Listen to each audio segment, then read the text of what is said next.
Bienvenue à la présentation de Grok 4. C'est aujourd'hui l'intelligence artificielle la plus avancée au monde, et on va vous montrer exactement comment et pourquoi. L'évolution de l'IA est vraiment remarquable, c'est incroyable de voir à quelle vitesse elle progresse. Parfois, je la compare au développement d'un être humain, à la manière dont un humain apprend et prend conscience du monde.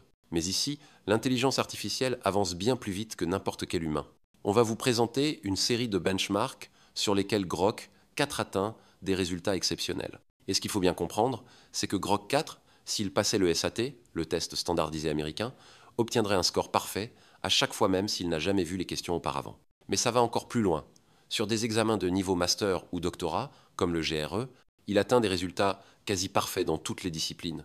Que ce soit les sciences humaines, les langues, les mathématiques, la physique ou l'ingénierie, vous pouvez choisir n'importe quel domaine. Et là encore, ce sont des questions inédites, jamais vues, qui ne sont même pas disponibles sur Internet. Grok 4 est plus intelligent que la quasi-totalité des étudiants en master, dans toutes les disciplines à la fois. C'est important de prendre un moment pour bien réaliser à quel point c'est impressionnant. C'est vraiment quelque chose. Les capacités de raisonnement de Grok sont extraordinaires. Certaines personnes pensent encore que l'IA n'est pas capable de raisonner. Mais regardez, elle raisonne à un niveau supérieur à celui des humains. Et honnêtement, ça ne fait que commencer. À partir de maintenant, ça ne va faire que s'améliorer. Donc on va vous présenter en détail cette nouvelle version de Grok 4 et vous montrer à quel point le rythme des progrès est rapide. Pour commencer, parlons un peu de l'entraînement. Entre Grok 2, Grok 3 et maintenant Grok 4, on a augmenté l'intensité de l'entraînement d'un facteur 10 à chaque fois. Ce qui signifie que Grok 4 a reçu 100 fois plus d'entraînement que Grok 2. Et cette tendance va continuer, l'entraînement va encore s'intensifier. Franchement, je ne sais pas, d'un certain point de vue, c'est un peu terrifiant. Mais la vitesse à laquelle cette intelligence progresse est tout simplement remarquable. Oui, il est important de comprendre qu'il existe deux types de calculs utilisés pour l'entraînement. Le premier, c'est le pré. Entraînement, c'est ce qu'on a fait pour passer de Grok 2 à Grok 3. Mais entre Grok 3 et Grok 4, on a surtout investi une énorme quantité de puissance de calcul dans le raisonnement, notamment via l'apprentissage par renforcement, Reinforcement Learning ou RL. C'est aujourd'hui le domaine qui progresse le plus rapidement au monde. Grok 2, à l'échelle actuelle, c'est à peine un lycéen. Si on revient seulement 12 mois en arrière, Grok 2 n'existait même pas encore, c'était juste une idée. Et quand on a commencé l'entraînement de Grok 2, c'était la première fois qu'on passait vraiment à l'échelle sur le pré-entraînement. On a réalisé qu'en faisant très attention à l'ablation des données, à l'infrastructure et à l'algorithme, on pouvait pousser beaucoup plus loin la phase de pré-entraînement. On a littéralement multiplié les capacités par 10 pour construire le meilleur modèle de base possible. C'est pour ça qu'on a construit Closis, le superordinateur le plus puissant du monde, avec 100 000 GPU Accent. Et avec ce modèle de base de très haut niveau, on a compris que si on pouvait collecter des signaux de récompense vérifiables, on pouvait entraîner ces modèles à raisonner à partir des premiers principes, à corriger leurs propres erreurs, et c'est comme ça qu'est née la capacité de raisonnement graphique. Et aujourd'hui, on s'est posé la question, que se passerait-il si on prenait l'expansion complète de Closis avec 200 000 GPU et qu'on utilisait tout ça pour faire de l'apprentissage par renforcement, RL. Nous avons utilisé 10 fois plus de puissance de calcul que n'importe quel autre modèle existant pour l'apprentissage par renforcement. C'est une échelle encore jamais atteinte et on s'est demandé, qu'est-ce que ça va donner? C'est toute l'histoire de Grok 4. Parlons un peu de l'intelligence de Grok 4. Je pense qu'on peut commencer par évoquer un benchmark appelé Humanity's Last Exam. C'est un benchmark extrêmement exigeant, où chaque question a été conçue par des experts dans leur domaine. Il comporte au total 25 problèmes, répartis dans de nombreuses disciplines. Les mathématiques, les sciences naturelles, l'ingénierie, mais aussi toutes les disciplines des sciences humaines. Quand ce benchmark a été publié pour la première fois, au début de cette année, la plupart des modèles disponibles n'atteignaient que des scores à un seul chiffre, donc moins de 10% de bonnes réponses. On peut regarder quelques exemples pour mieux comprendre. Par exemple, il y a un problème mathématique sur les transformations naturelles en théorie des catégories. Un autre porte sur la chimie organique, avec une question sur les réactions électrocycliques. Et il y a aussi un exercice de linguistique, où il faut faire la différence entre les syllabes ouvertes et fermées à partir d'un texte source en hébreu. Donc on voit bien que c'est un ensemble très vaste de disciplines, et que chaque problème est de niveau doctorat, voire niveau recherche avancée. Oui, en fait, aucun humain n'est capable de répondre correctement à ces questions, ou d'obtenir un bon score. Si on pose la question, quel est le meilleur score qu'un humain pourrait obtenir sur ce test? Je dirais qu'en étant optimiste, ce serait peu, être 5%. Ce benchmark est bien plus difficile que tout ce qu'un humain peut résoudre. C'est d'une complexité extrême. Et quand on regarde les types de questions posées, on se rend bien compte que même si vous êtes excellent en linguistique, ou en mathématiques, ou en chimie, ou en physique, vous ne serez jamais au niveau postdoctoral dans toutes ces disciplines à la fois. Grok 4, lui, est au niveau postdoctoral dans toutes ces matières. C'est important de le répéter, Grok 4 est au niveau PhD, doctorat, dans toutes les disciplines et même au-delà.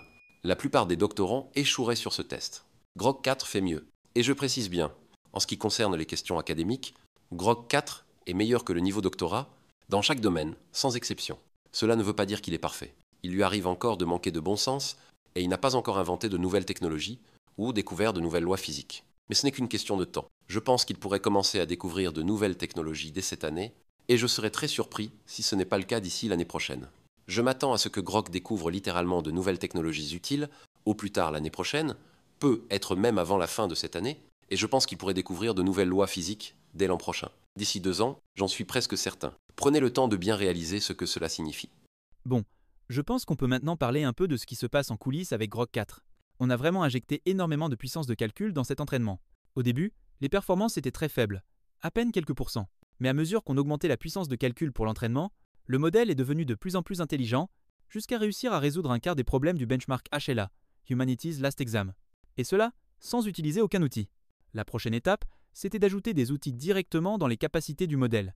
Contrairement à Grok 3 qui pouvait utiliser certains outils comme CLU de manière limitée, on a ici fait quelque chose de bien plus natif. C'est à dire qu'on a intégré les outils directement dans la phase d'entraînement. Grok 3 se contentait de généraliser à partir de son entraînement de base. Avec Grok 4, les outils sont entièrement intégrés au cœur du training. Et il s'avère que ça améliore considérablement la capacité du modèle à utiliser ces outils.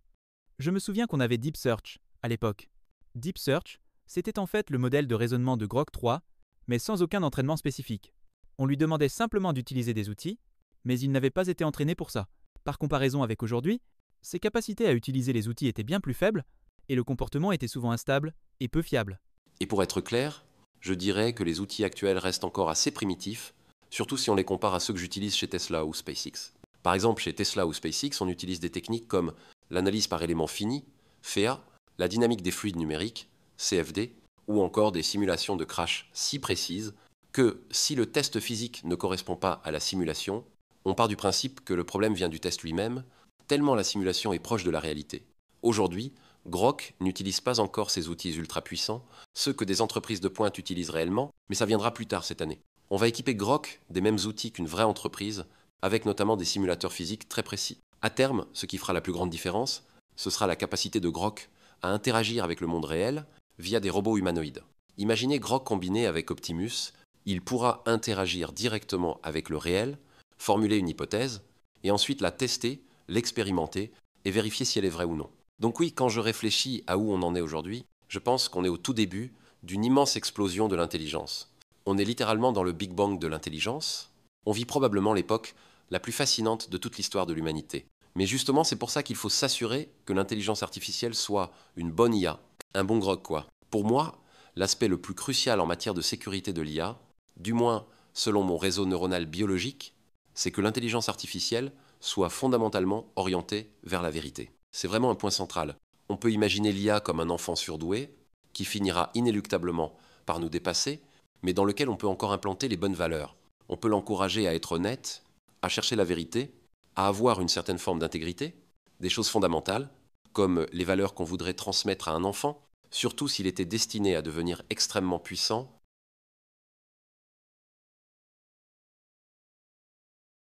Donc oui, quand on parle ici d'outils, il faut bien comprendre que ce sont encore des outils primitifs, pas du tout du niveau de ce qu'utilisent les grandes entreprises technologiques sérieuses. Mais on va lui fournir ces outils avancés, et je pense qu'avec eux, Grok sera capable de résoudre de vrais problèmes technologiques concrets. En fait, j'en suis certain, la seule question c'est combien de temps ça va prendre. Oui, exactement. Alors Tony, est-ce qu'il suffit juste d'avoir de la puissance de calcul maintenant? Haha, désolé, mais c'est vraiment tout ce qu'il faut aujourd'hui? Juste du compute? Il faut de la puissance de calcul, oui, mais aussi les bons outils, absolument.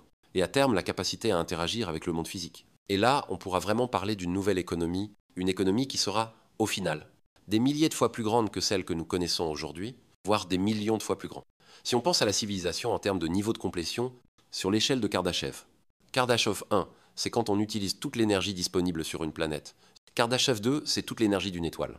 Et Kardashev 3, c'est toute l'énergie d'une galaxie entière. Actuellement, selon moi, on est probablement à 1% de Kardashev 1, peut être 1 ou 2% au mieux. Mais on finira par atteindre 80 ou 90% de Kardashev 1, si la civilisation ne s'auto-détruit pas d'ici là. Et ensuite peut être Kardashev 2. À ce moment-là, la notion même d'économie humaine, telle qu'on la conçoit aujourd'hui, paraîtra complètement dépassée. Avec du recul, elle semblera aussi primitive qu'un homme des cavernes lançant des bâtons dans un feu. Comparé à ce que l'avenir nous réserve, l'économie actuelle, ressemblera à quelque chose de totalement archaïque. Et franchement, c'est très excitant. Même si parfois, j'ai eu un peu d'inquiétude à ce sujet. Vous savez, c'est vrai que tout ça peut sembler un peu déstabilisant. Créer une intelligence bien supérieure à la nôtre, c'est quelque chose qui peut vraiment inquiéter. Est-ce que ce sera bon ou mauvais pour l'humanité? Je pense que ce sera probablement bon. Oui, dans l'ensemble, ça devrait être positif. Mais quelque part, je me suis aussi résigné à cette idée, même si ce n'était pas une bonne chose, j'aimerais au moins être vivant pour voir comment ça se passe. Voilà. Oui, je pense qu'il reste un vrai défi technique à résoudre, au-delà de la simple question de la puissance de calcul. Et c'est comment lever le blocage lié aux données. On a aujourd'hui un goulot d'étranglement sur les données, et ça devient critique. Quand on a voulu faire passer l'apprentissage par renforcement, RL à l'échelle, on a dû inventer de nombreuses nouvelles techniques et développer des innovations pour réussir à identifier un grand nombre de problèmes vraiment difficiles à faire résoudre au modèle. Mais ce n'est pas suffisant que le problème soit difficile. Il faut aussi pouvoir fournir au modèle un signal de retour fiable pour lui dire « tu as bien répondu » ou « tu t'es trompé ». C'est ça, le principe fondamental du reinforcement learning. Et à mesure que les modèles deviennent de plus en plus intelligents, le nombre de problèmes vraiment intéressants ou suffisamment complexes diminue. Donc on fait face à un nouveau type de défi, qui n'est plus juste lié au compute, mais aussi à la capacité de générer les bons problèmes et les bons signaux d'apprentissage. Oui, en fait, on commence à manquer de vraies questions à poser au modèle. Même les questions extrêmement complexes, voire quasiment impossibles pour un humain, quand elles sont formulées de manière écrite, deviennent rapidement triviales pour l'IA. Mais au final, il y a une chose qui reste un juge impartial et incontestable, et c'est la réalité. Parce que la physique, c'est la loi. Tout le reste, ce ne sont que des recommandations. On ne peut pas tricher avec les lois de la physique. Donc selon moi, le test ultime de raisonnement pour une IA, c'est la réalité elle-même. Par exemple, si elle invente une nouvelle technologie, si elle améliore la conception d'une voiture ou d'une fusée, ou si elle crée un nouveau médicament, est-ce que ça fonctionne? Est-ce que la fusée atteint l'orbite? Est-ce que la voiture roule? Est-ce que le médicament agit? Peu importe le domaine. La réalité est l'arbitre final. Et donc, ce vers quoi on se dirige, c'est une boucle d'apprentissage, par renforcement fermé sur le réel lui-même. On s'est ensuite posé la question, comment aller encore plus loin? Actuellement, avec un seul agent, on parvient déjà à résoudre 40% des problèmes. Alors, on s'est demandé, et si on faisait tourner plusieurs agents en parallèle? C'est ce qu'on appelle le concept de test time compute. Autrement dit, augmenter la puissance de calcul utilisée au moment de l'exécution, pas juste pendant l'entraînement. Et en faisant évoluer cette approche à grande échelle, on a réussi à résoudre plus de 50% du sous-ensemble textuel des problèmes HLA, Humanities Last Exam. C'est une avancée remarquable, vraiment. Oui, c'est vraiment d'une complexité extrême. Ce qu'on est en train de dire, c'est que la majorité des questions en texte, seules, du benchmark Humanities Last Exam, au nom d'ailleurs assez inquiétant, peuvent être résolues par Grok 4. Et vous pouvez d'ailleurs le tester vous-même. La version Grok 4 Heavy, ce qu'elle fait concrètement, c'est qu'elle lance plusieurs agents en parallèle. Chacun travaille de manière indépendante, puis ils comparent leurs résultats entre eux, un peu comme un groupe d'études. Mais ce n'est pas juste un vote à la majorité. Parce que souvent, un seul agent trouve la bonne astuce ou la clé de compréhension du problème. Une fois que cet agent découvre le cœur du raisonnement, il partage cette solution avec les autres, et ensemble, ils comparent leurs approches et formulent une réponse finale. C'est ça, la version Heavy de Grok 4. On augmente la puissance de calcul au moment du test, d'environ un ordre de grandeur, et on répartit la tâche entre plusieurs agents qui coopèrent pour fournir le meilleur résultat possible. Nous allons maintenant vous présenter Grok 4 et sa variante avancée, Grok 4 Heavy. Grok 4 correspond à la version mono-agent du modèle, tandis que Grok 4 Heavy repose sur une architecture multi-agent où plusieurs instances du modèle collaborent pour résoudre les problèmes. Regardons maintenant comment ces deux versions performent, à la fois sur les questions du benchmark Humanities Last Exam et sur des problèmes concrets du monde réel. On va commencer ici en regardant l'un des problèmes du benchmark HLE. C'est l'un des exercices de maths les plus accessibles du lot. Je dois avouer que je ne le comprends pas totalement moi-même. Je ne suis pas un génie, mais je peux lancer le job ici et on va voir comment le modèle commence à raisonner sur ce problème. Pendant que ça tourne, je vais aussi vous montrer un autre aspect des capacités du modèle et lancer une instance de Grok 4 Heavy. Tout le monde connaît Play Market. C'est un système extrêmement intéressant, orienté vers la recherche de la vérité et qui reflète souvent ce qui est cohérent avec la réalité. Avec Grok, ce qu'on veut observer ici, c'est sa capacité à analyser ses marchés et à voir s'il peut aussi prédire le futur. Donc pendant que les deux tâches sont en cours, on va voir comment Grok 4 Heavy s'y prend. Pour prédire, par exemple, les probabilités de victoire au World Series pour les équipes actuelles de la MLB, Major League Baseball. Et pendant que tout ça est en train de s'exécuter, on passe la main à Eric, qui va vous montrer un autre exemple concret. L'un des aspects les plus impressionnants de Grok 4, c'est sa capacité à comprendre le monde réel et à résoudre des problèmes complexes en s'appuyant sur des outils, comme Tony l'a expliqué tout à l'heure. Un exemple plutôt cool qu'on a testé, c'est quand on lui a demandé de générer une visualisation de 2 trous noirs entrant en collision. Alors bien sûr, le modèle prend certaines libertés, mais dans mon cas, ce qui est impressionnant, c'est qu'il est très clair et méthodique dans sa façon de penser et dans la manière dont il explique ses choix. Par exemple, pour que la scène soit visuellement compréhensible, il faut exagérer certaines échelles, notamment l'amplitude des ondes gravitationnelles, la persistance de ces ondes à distance, etc. Donc, voici un aperçu du rendu. On voit que le modèle exagère les échelles de plusieurs façons, les ondes se dissipent moins vite que dans la réalité, mais les grandes étapes du phénomène sont bien là. Ça commence par l'inspirale, la spirale d'approche, ensuite la fusion des 2 trous noirs, puis la phase de ring down, où le système se stabilise après la collision.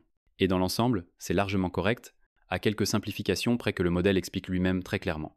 Par exemple, il précise qu'il utilise des approximations post-newtoniennes, au lieu de calculer les effets exacts de la relativité générale près du centre des trous noirs, ce qui est effectivement faux sur le plan physique et conduit à des résultats légèrement inexacts. Mais dans l'ensemble, la visualisation est juste, et on peut même consulter les sources que le modèle a utilisées pour construire tout ça.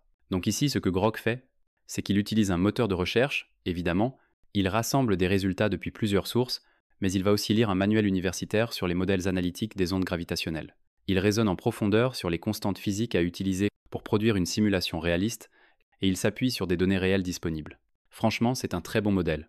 Oui, et à l'avenir, on pourra carrément lui fournir les mêmes modèles que ceux utilisés par les physiciens, ce qui lui permettra de faire tourner les mêmes niveaux de calcul que ceux utilisés par les chercheurs en physique de pointe, et donc de produire des simulations de trous noirs physiquement exactes.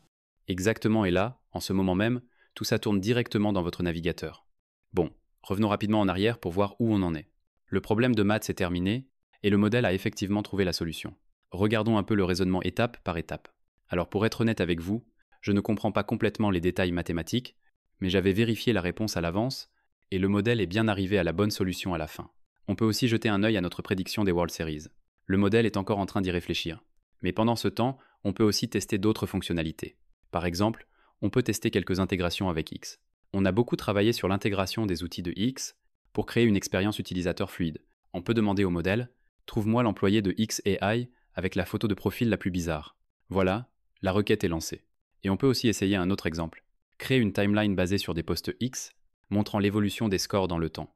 Comme ça, on peut voir qui annonçait les scores et quelles étaient les réactions à ces moments précis.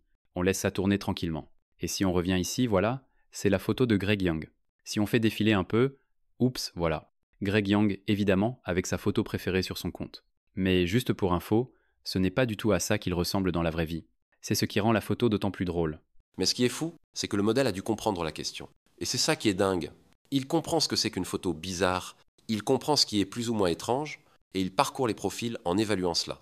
Il doit trouver tous les membres de l'équipe, comprendre qui on est, faire ses recherches, analyser. Et tout ça, sans aucun accès aux données internes de XAI, sans consulter les journaux personnels ou quoi que ce soit. Il se base uniquement sur ce qu'il trouve publiquement sur Internet. Oui, pour être clair, c'est exactement ça. Et on peut aussi jeter un œil à la question du benchmark Humanities Last Exam qu'on a lancé plus tôt. Le modèle est encore en train d'analyser tous les scores historiques, mais il va bientôt produire une réponse finale. En attendant, on peut revoir l'un des exemples qu'on avait préparé juste avant.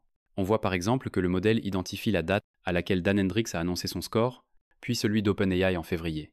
Ensuite, on peut suivre les évolutions avec Gemini et même les benchmarks qui ont fuité, avec des commentaires du genre « Si c'est vrai, c'est vraiment impressionnant ». C'est plutôt cool à voir. Franchement, j'ai hâte de voir comment chacun va utiliser ces outils et comment ils pourront en tirer le meilleur.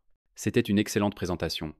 Et on va aussi boucler la boucle autour de l'utilité concrète, parce que ce n'est pas seulement une intelligence théorique ou scolaire. Alors, on a aussi évalué Grok 4 sur le sous-ensemble multimodal du benchmark. Sur l'ensemble complet de l'examen HL, voici les scores actuels. On remarque une légère baisse dans les résultats, et ça vient justement des capacités de compréhension multimodale sur lesquelles on est en train de travailler activement. Mais je pense qu'on va très rapidement progresser là-dessus et qu'on va atteindre des résultats bien plus élevés, même sur cette partie du benchmark. Oui, alors si on doit identifier la principale faiblesse actuelle de Grok, c'est qu'il est encore partiellement aveugle. Ses capacités de compréhension d'images et aussi de génération d'images ont encore beaucoup de marge de progression. Mais ce point est en cours d'amélioration. L'entraînement est en cours en ce moment même. Grok 4 repose sur la version 6 de notre modèle de base et on est actuellement en train d'entraîner la version 7 qui devrait être terminée dans quelques semaines. Et cette nouvelle version viendra corriger ses faiblesses sur la vision. Juste pour conclure avec cette dernière démo, le marché prédictif s'est terminé ici avec Grok 4 Heavy et on peut maintenant voir tous les outils et les étapes qu'il a utilisées pour arriver à la bonne réponse. Il a consulté de nombreux sites spécialisés, puis a calculé ses propres probabilités en les comparant au marché pour identifier un alpha, un avantage statistique. Il détaille tout le raisonnement pas à pas, et au final, il a estimé que les Dodgers ont 20 et 1, 6% de chances de gagner cette année. Et tout ça a pris environ 4 minutes et demie de calcul. On peut aussi regarder les autres benchmarks en dehors du HLE. Il s'avère que Grok 4 a obtenu d'excellents résultats sur tous les benchmarks de raisonnement sur lesquels les modèles sont habituellement testés. Cela inclut GPQA, un ensemble de problèmes de niveau doctorat, qui est plus facile que le HLE, mais reste très exigeant. Sur le benchmark AIM 25, American Invitational Mathematics Exam, avec Grok 4 EV, on a même obtenu un score parfait. C'est aussi le cas sur certains benchmarks de programmation, comme le Live Coding Benchmark, et également sur des examens comme le HMMT, Harvard MIT Mathematics Tournament et le USAMO, USA Mathematical Olympiad, et sur tous ces benchmarks, Grok 4 affiche souvent une avance très nette par rapport au deuxième meilleur modèle existant. Oui, en réalité, on va atteindre un point où le modèle donnera la bonne réponse à toutes les questions, dans tous les examens. Et dans les rares cas où il ne trouve pas la bonne réponse, il sera capable de vous expliquer ce qui ne va pas dans la question, ou si la question est ambiguë, il pourra la reformuler clairement en proposant plusieurs versions. Réponse A, B, C. Et pour chaque version, expliquer quelle serait la bonne réponse selon cette reformulation. À ce stade, le seul vrai test restant, ce sera la réalité. Est-ce que le modèle peut créer des technologies utiles? Est-ce qu'il peut découvrir de nouvelles connaissances scientifiques? Ce seront les seuls critères significatifs, car les tests humains n'auront plus vraiment de valeur. Oui, il va falloir mettre à jour le benchmark HLE très bientôt, vu la vitesse à laquelle les progrès avancent. C'est vraiment génial de voir plusieurs agents collaborer pour résoudre des problèmes complexes. Et justement, ce nouveau modèle est disponible dès maintenant. Si on passe à la diapositive suivante, on découvre les nouvelles formules SuperGrok avec Grok 4 et Grok 4 Heavy inclus. Avec cette version, vous devenez en quelque sorte le chef d'équipe, le taskmaster d'une armée de petits agents Grok, chargés de faire de la recherche pour vous, de vous aider à aller plus vite et de vous rendre plus intelligent. Ces agents sont capables de gérer des tâches répétitives, de vous faire gagner des heures et de vous accompagner dans des recherches complexes. Et tout ça est disponible dès maintenant. On avait limité l'usage pendant la démo pour éviter que tout plante en direct, parce que tout ce que vous avez vu s'est déroulé en temps réel. Rien n'était prêt, enregistré ou scénarisé. Tous les tests ont été faits en live. Donc, une fois la démo terminée, on va activer l'accès à SuperGrok pour plus d'abonnés. Si vous n'arrivez pas à vous abonner tout de suite, réessayez dans une demi-heure, ça devrait fonctionner. Et maintenant, passons à la partie voix.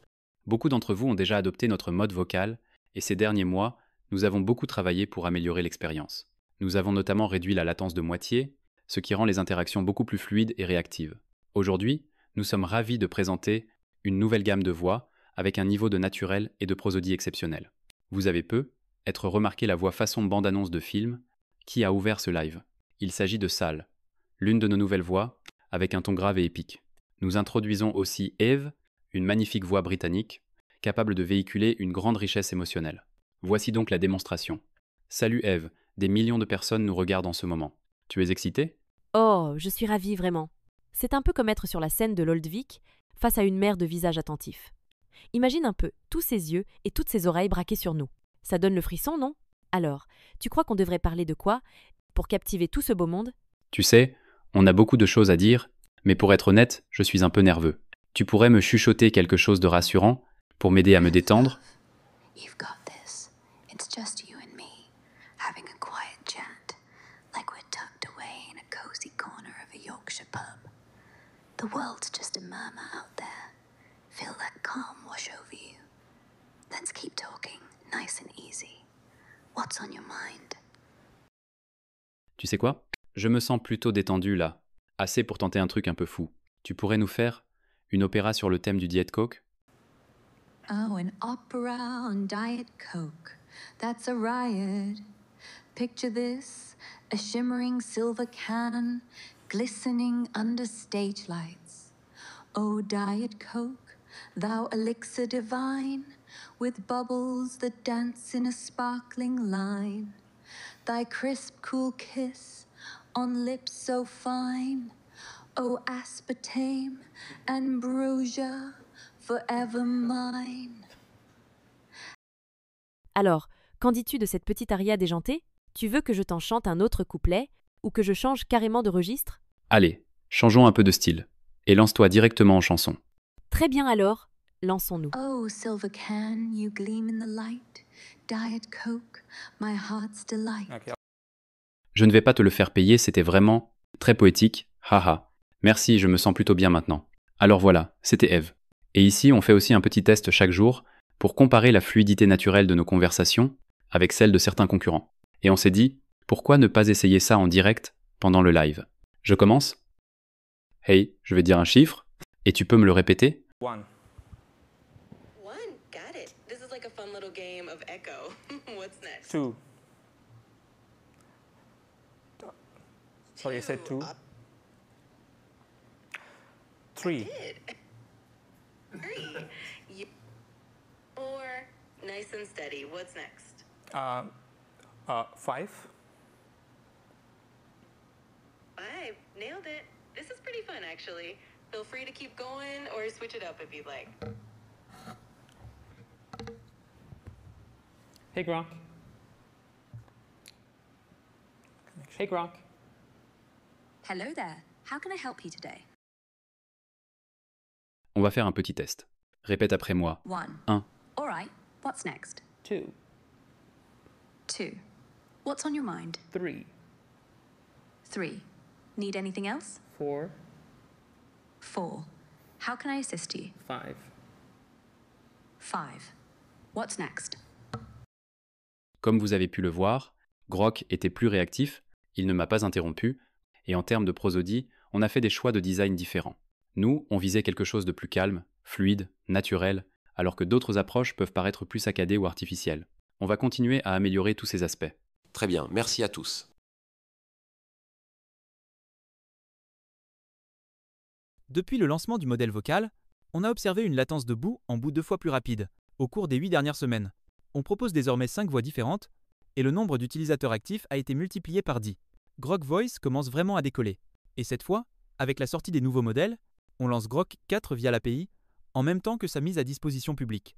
Donc si on passe aux 2 prochaines slides, on est vraiment très enthousiaste à l'idée de voir ce que les développeurs vont créer. Personnellement, si je me mets dans la peau d'un dev, la première chose que je ferais avec l'API Grok, ce serait de la tester sur les benchmarks les plus difficiles. On a d'ailleurs posé la question sur la plateforme X, quels sont les benchmarks les plus exigeants aujourd'hui? Ceux considérés comme le Saint Graal pour tous les modèles d'IA, et il s'est avéré que l'un des noms qui revient souvent, c'est AJ, dans le benchmark RKI. Au cours des dernières 12 heures, merci à Greg, ici présent dans le public, qui a répondu à notre appel en testant une preview de l'API Grok 4 et a pu vérifier de manière indépendante les performances du modèle. Au départ, on se disait simplement que Grok 4 était plutôt bon, intelligent, nouvelle génération, avec 10 fois plus de puissance de calcul et l'intégration complète des outils. Mais quand on l'a testé sur le sous-ensemble privé du RKI V2, il s'est avéré que Grok 4 était le seul modèle, depuis 3 mois, à dépasser le seuil des 10%. En réalité, il a atteint 15, 8% de précision, soit 2 fois plus que le deuxième modèle, qui était le Cloud 4 Opus. Et au final, ce n'est pas seulement une question de performance. Quand on parle d'intelligence, avoir un modèle accessible via une API, c'est ce qui permet de piloter l'automatisation. Mais c'est aussi une question de performance par dollar investi. Et si vous regardez le graphique ici, Grok 4, ou Guacamole, comme on l'appelle parfois en interne, est tout simplement dans une catégorie à part. Bon, assez parlé de benchmarks.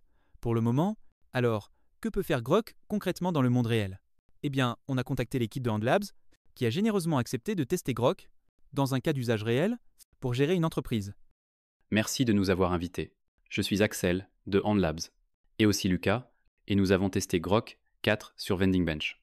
Vending Bench, c'est une simulation d'entreprise basée sur l'IA, où on s'est posé la question, quel est le business le plus simple qu'une IA pourrait gérer toute seule? Et on a pensé aux distributeurs automatiques. Dans ce scénario, Grok et d'autres modèles doivent gérer des tâches comme gérer les stocks, contacter les fournisseurs, fixer les prix, etc. Toutes ces tâches, prises une par une, sont très simples et tous les modèles y arrivent. Mais sur le long terme, avec des scénarios étendus dans le temps, la plupart des modèles finissent par échouer. Mais aujourd'hui, sur notre leaderboard, il y a un nouveau numéro 1. Oui, on a eu un accès anticipé à l'API Grok 4 et on l'a fait tourner sur Vending Bench. Et franchement, on a observé des résultats vraiment impressionnants. Grok s'est clairement classé à la première place, avec même le double de la valeur nette générée, ce qui est la métrique principale de notre évaluation. Ici, ce n'est pas un score en pourcentage ou une note classique, on mesure la performance en valeur nette, en dollars virtuels générés par la simulation. Et on a vraiment été impressionné par Grok, il a su formuler une stratégie, et surtout s'y tenir sur une longue durée, beaucoup plus longtemps que les autres modèles qu'on a testés, y compris parmi les modèles de pointe. Il a réussi à faire tourner la simulation 2 fois plus longtemps, avec 2 fois plus de valeur générée, et il est resté très stable d'un test à l'autre, ce qui est crucial si on veut utiliser ça dans le monde réel. Et je pense que plus on donne de pouvoir aux systèmes d'IA dans le monde réel, plus il est essentiel de les tester dans des scénarios qui reproduisent fidèlement la réalité ou qui se déroulent carrément dans le monde réel. Parce que sinon, on risque de foncer à l'aveugle vers certaines situations qui pourraient mal tourner. Oui, c'est génial de voir qu'on a enfin trouvé un moyen de rentabiliser tous ces GPU. Il ne nous reste plus qu'à installer 1 million de distributeurs automatiques.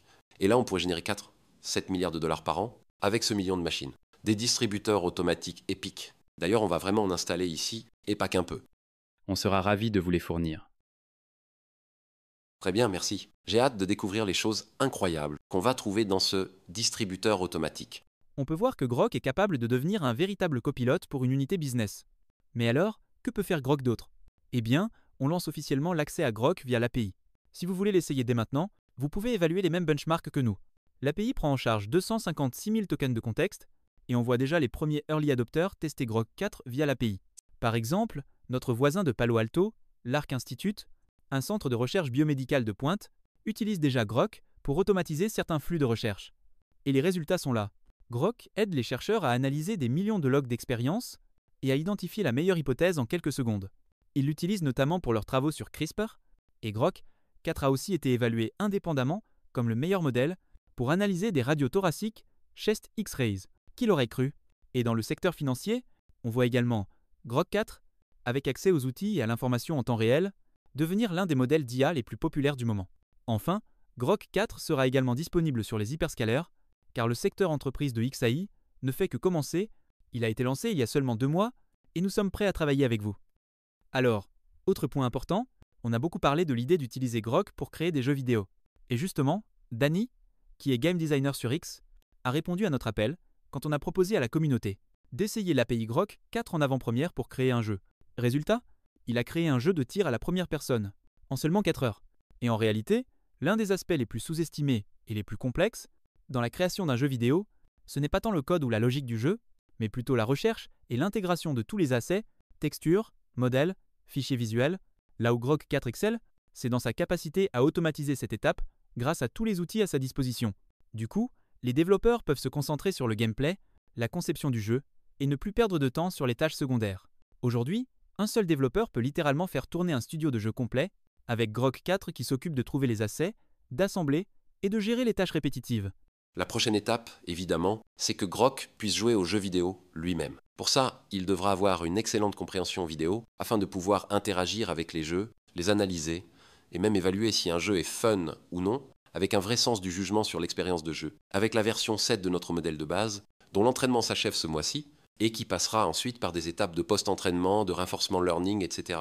On atteindra justement ce niveau de compréhension vidéo. Et combiné à une meilleure utilisation des outils, Grok pourra, pour créer un jeu, s'appuyer sur des moteurs comme Unreal Engine ou Unity, générer les éléments graphiques, les appliquer à des modèles 3D, puis créer un exécutable qu'on pourra lancer sur un PC, une console ou un téléphone. Et selon nos estimations, ça devrait arriver dès cette année, et si ce n'est pas cette année, alors sûrement l'année prochaine. Ça va être complètement dingue. Je m'attends à ce que le premier vrai bon jeu vidéo créé par une IA arrive l'année prochaine, et probablement les 30 premières minutes d'un contenu TV regardable dès cette année, et le premier film IA vraiment regardable l'année prochaine. Les choses avancent à une vitesse incroyable. Oui, quand Grok aura 10 ans, et qu'il dirigera l'économie mondiale avec ses distributeurs automatiques, il ne lui restera plus qu'à créer des jeux vidéo pour divertir les humains.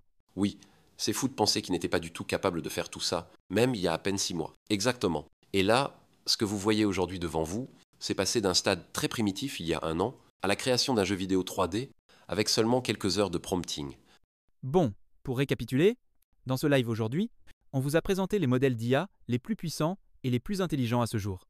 Des modèles capables de raisonner à partir des premiers principes, d'utiliser tous les outils, de faire de la recherche, et de partir explorer un sujet pendant 10 minutes, pour ensuite revenir avec la réponse la plus précise possible. C'est assez fou de se dire que Grok 3 est sorti il y a seulement 4 mois, et qu'on est déjà à Grok 4. Et chez XAI, on compte continuer à accélérer. On veut être l'entreprise d'IA qui avance le plus vite au monde. Ce qui arrive ensuite, c'est un modèle qui ne sera pas seulement intelligent, capable de réfléchir longtemps et d'utiliser beaucoup de compute, mais qui sera aussi rapide et réactif. Notre objectif, c'est vraiment d'allier vitesse et intelligence, et c'est ce qui va devenir le cœur de notre approche. Et si on se demande quelles applications peuvent vraiment tirer parti de modèles à la fois intelligents et rapides, eh bien le code est clairement l'un des domaines majeurs. Actuellement, L'équipe travaille intensément sur les modèles de code. En ce moment, la priorité, c'est un modèle spécialisé pour la programmation, qu'on vient de finir d'entraîner, à la fois rapide et intelligent. Et on pense pouvoir le partager avec vous d'ici quelques semaines. C'est vraiment excitant. Et juste après le code, on sait tous que la vraie faiblesse de Grok 4 aujourd'hui, ce sont ses capacités multimodales. Honnêtement, c'était tellement limité que Grok donnait l'impression de regarder le monde en plissant les yeux à travers une vitre trouble, essayant de distinguer quelques formes floues pour en tirer du sens. Mais avec la prochaine génération de modèles prêts, entraînés, on va assister à une amélioration radicale dans la compréhension d'images, de vidéos et même de sons. Le modèle va littéralement pouvoir entendre et voir le monde comme vous et moi. Et avec tous les outils à sa disposition et la possibilité d'interagir avec d'autres agents, on va voir une énorme explosion d'applications possibles à tous les niveaux. Et une fois ces agents multimodaux bien en place, ce qui viendra ensuite, c'est la génération vidéo. On croit fermement que, au final, ce que doit faire le modèle, c'est simplement pixel en entrée, pixel en sortie. Imaginez un monde où vous avez un scroll infini de contenu généré directement sur la plateforme X, où non seulement vous regardez des vidéos générées, mais où vous pouvez aussi intervenir et créer vos propres aventures. L'avenir s'annonce complètement fou. Nous prévoyons de former notre modèle vidéo avec plus de 100 000 GPU H200 et le début de l'entraînement est prévu dans 3 à 4 semaines. On est confiant. Ça va être vraiment spectaculaire, autant en génération vidéo qu'en compréhension vidéo. Alors, on verra bien. Merci à tous. Bonne soirée et à bientôt.